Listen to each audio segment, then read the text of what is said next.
My name is Emma and I'm a registered dietitian. Today we're going to be moving into another session of how to improve your health through nutrition.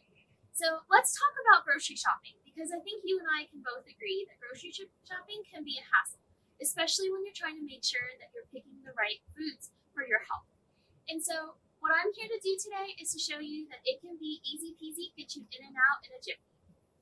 Let's start off with my first and number one tip, and that is make a list before you go to the grocery store. How many times have you gone into the grocery store and then you don't remember what you needed, or you left, you got home, and then you realized you forgot something? Or you were just shopping up and down the aisles and you ended up picking up more foods than you actually needed, especially those that you never intended to get, such as unhealthy crackers or cookies, chips, all of those kinds of goods, especially ice cream when it's in the summer, because I know that has happened to a lot of us. So make a list and it will help you stay on track. Another thing you can do to help you stay on track is to shop using something called the perimeter method. The perimeter method is just what it sounds like. Once you enter the grocery store, start with the produce section. That's where you're going to be finding all of the fresh vegetables and fresh fruits. These are the unprocessed versions, and these are the ones that are really great for your health. After you shop in the produce section and you've gotten your fruits and your vegetables, continue down that aisle where you'll see typically the whole grains or the breads that are baked in-house.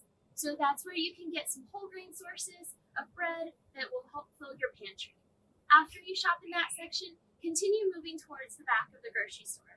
And you'll remember that really back aisle of the grocery store, that's where you'll find all of your meats, such as your chicken, your lean protein sources, maybe some fish and frozen seafood as well.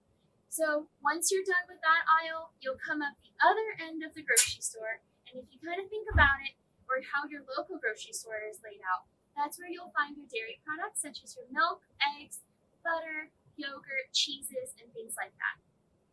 After you have checked off all of the things on your grocery list from these areas of the grocery store, what you'll want to do is move towards the center aisles.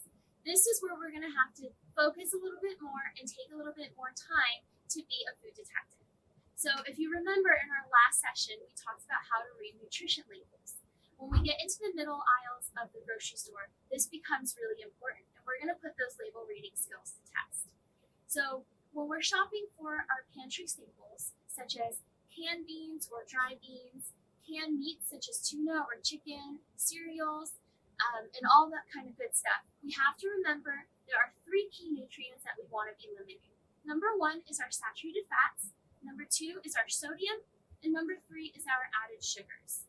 So when we're picking out things such as our dried beans, for example, I have this can of pinto beans right here, we'll want to make sure that it has a label that says no salt added, or low sodium, whichever one works for you. But we do also want to make sure we're draining our beans and rinsing it before we're cooking with it. Another tip to remember is that if you're picking something such as canned chicken or canned tuna, you want the ones that are packed in water and not oil. That'll help reduce some calories from the amount of food, or some calories from the amount of oil and fats that is in this can of chicken or tuna, and it'll help you maintain your weight within that healthy range. If we're thinking about the added sugar and where that typically comes from, we can think of such things such as canned fruits or the little fruit cups. Those are the ones where typically we see a lot of added sugar. So if we can pick the kinds that are canned with water or packed in water versus syrup or light syrup, that's going to help us a lot in reducing our added sugar intake. And now, after we've gone through the pantry aisle, the last section of our grocery store is going to be the frozen aisles. I want to get it out of our mind that all frozen foods are bad, because that's really not true. Most of the time, what we're trying to stay away from are those highly processed frozen foods, such as our pizzas, our frozen dinners, such as our TV dinners, ice creams and novelties and frozen cakes and the like. When we're talking about the frozen food that's good for us, we want to think of the frozen vegetables, the frozen fruits, and frozen meats. Most of the time, these have equivalent amounts of nutrition in them as compared to their fresh counterparts, but they're a lot more affordable.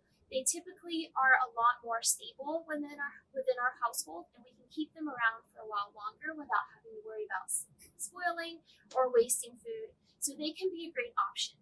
again, just make sure that we want to read our nutrition label and make sure that it has no added sauces or pastas. Those are going to increase our calorie counts, our sodium counts, our saturated fats as well. If we're going with the frozen fruits, we want to make sure that it's just frozen fruits and no sugars in them, and that'll help reduce our added sugars and calories as well. And so you see, grocery shopping doesn't have to be a hassle at all. It can be quite easy, and you can get all of the healthy foods that you need with just these simple tips of remembering to keep a grocery shopping list, shop the perimeter first, read your nutrition labels, and remember that frozen options can be just as healthy as their fresh counterparts.